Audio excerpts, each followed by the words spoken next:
ரங்கராஜ் பாண்டே அவர்கள் பேசுறாரு. உள்ளம் நாடி இல்லம் தேடி போறாங்களா, அவங்க என்ன தேடி போறாங்கன்னு தெரியாது. ஆனா மக்கள் கூட்டம் வருதா என்னன்னு தெரியாது. எப்படியாவது சட்டமன்றத்துக்குள்ள போகணும்னு நினைக்கிறாங்கன்னு.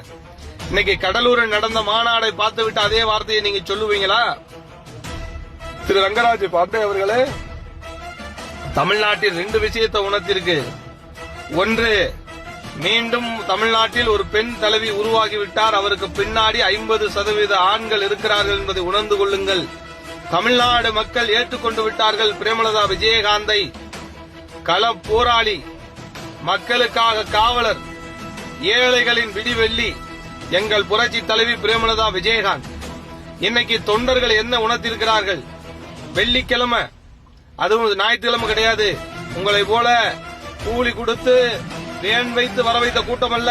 தன்னுடைய வேலையினுடைய கூலியை இழந்து 1 வார கூலியை கொடுத்து வந்த கூட்டம். இந்த கூட்டத்தை தேமுதிக